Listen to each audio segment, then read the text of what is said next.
Hello everybody, this is Jack Forrest here, and I thought I would just speak about, like my life and the stuff that, I've been through, to see if you can, don't know if you can relate to it. I just want to help people out, I don't like people living in an unknown feeling like they're the only ones that go through that stuff and feel alone. I like to help people out as much as possible. So basically, I'm going to talk you through what happened in my life to see if I can help other people out. That's all I'm trying to do here.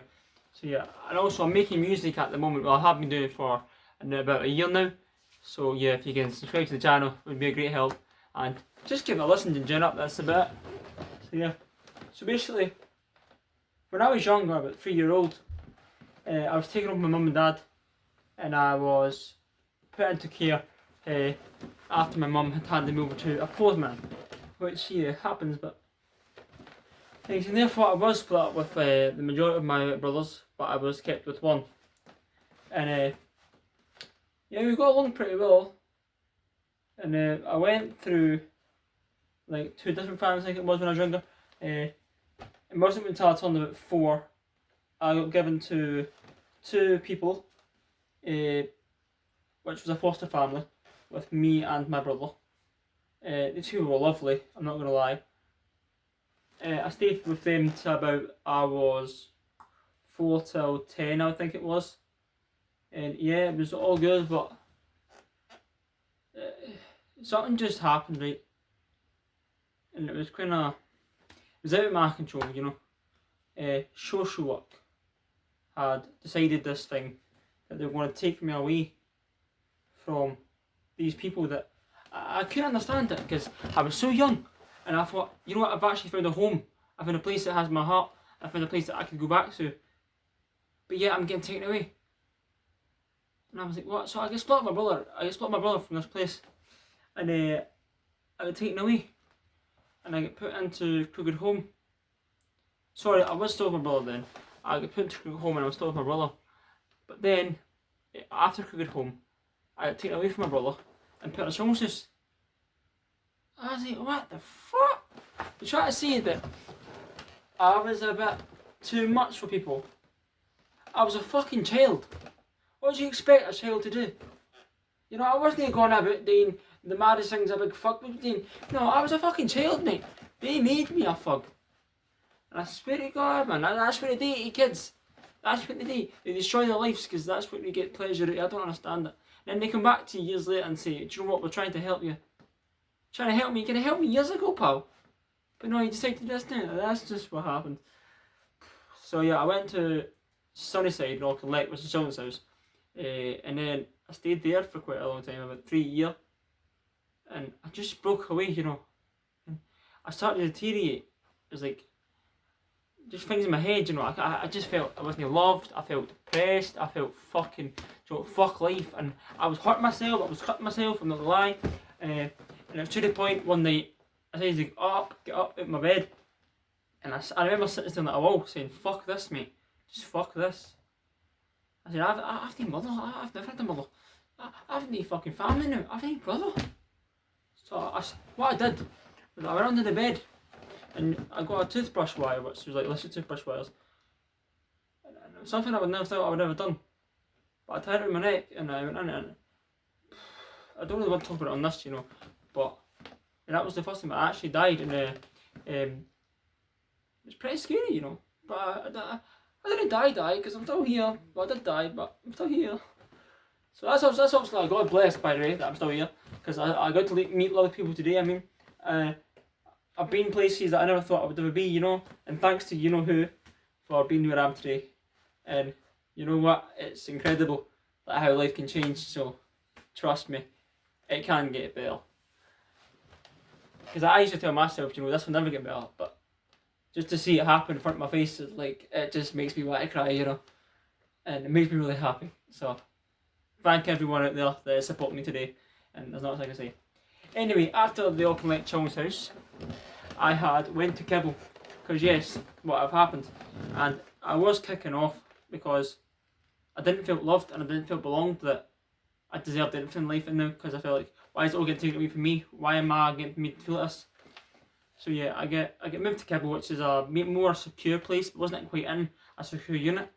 It was more like a campus area with more children's units on it. And I remember the staff had walkie-talkies, so if you did anything, they would radio someone else to come run down at you. But even in the Kibble, I was so, I'm not gonna lie to you, I was so mentally ill with trauma, basically, impacting my head, because I don't know, it's just something in my heart didn't feel right. I just didn't feel like I deserved anything. So the continuous of hurting myself and suicidal thoughts were still present. So yeah, I was still going through stuff, and it was to the point I get put in a psychiatric hospital for severe self-infliction, basically, of harm and stuff. So I got put in the first psychiatric hospital I was ever in, which was basically Sky House in Stord Hill. Man, there's something I never thought I'd ever fucking see in my life. I remember walking in the doors, there was something behind me, and it was like, you know, two nurses, or NEs, what I don't really call them, and fuck, man, I just felt so broken and apart. I didn't feel like I was ever getting back to life. And I remember going to the room, I was sat there on the bed, you know, because my leg was shaking. Everyone gets anxious, my leg was shaking because it's a new place, new environment. And a woman came up to me and said, "I think you should take this pill." I said, "No, I'm alright, I promise you I'm alright. I think you'd be better from taking this pill." I went, "Hen, I'm alright. If you don't take it, we're giving it." And do you know what, I just went chilled cold, I swear to God. And I started getting, like, I don't know, in the space of time, like, how the fuck this happened. You know, I was getting ragdogged, I was getting jagged in the butt. I was like, what? I thought I was here for help. And here's the more stuff happening. I just couldn't take it. Thinking back, man, it's hard, man. But anyway, I'll cut to when I was in the community. So when I first got back in the community, I got out of these Sky House and stuff, I got out of it all. And I was about 16 when I got in the community. It was the first time I saw my mum. And I felt like stuff could change. I felt maybe there's a new start to this.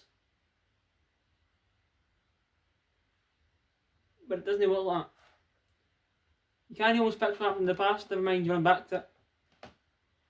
Sometimes you've got to look forward and look beyond it. But I didn't do that. So I hurt myself even more. It's more that I let myself down, but they let you down as well, but it happens. And I started getting into drugs. I was smoking crack cocaine from the age of 16. And it's something I wish I'd have done. I met pure cunts of people. And I swear to God, they would rob you daylight blind. They was fucking... They would take anything off you, mate. They would take anything off you. They would rob you if you weren't even looking. And I remember smoking this stuff, man. It was buzz. It was literally to numb my pain.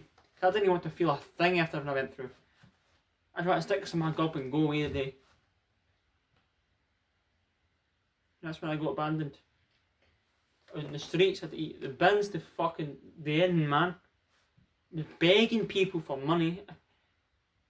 All I wanted was to be loved. That was it. But now what I can say is I'm happy. I'm happy here. I've got my own home now. I've got people that love me. Like that. That's all it takes. It's to go in that corner. Yeah, you get a few turns that are negative, but seeing you in that first corner, things will change from there on. It'll take a few twisty turns. When you get to there, there's only going forward, mate. You decide. So what I want to say is, love yourself. No matter how much it hurts. Because I hurt here every day, and I still cry every night. But I know I got my support, and I got the people who changed me. So thank you. And when you get up in the morning, you look in that fucking mirror, if you've got one, you say, I fucking love myself. Even if you don't, just do it, because it'll feel good. Or you can shout, fuck it, because I swear to God, I did it all the time. It's better than punching a hole in your wall, trust me, because the wall only wins. Anyway, I'm going to leave it there, guys, and thank you for listening. I love you all. Remember, You're not alone. Hashtag you're not alone. Done. Stay positive. Stay heavy-minded. Thank you.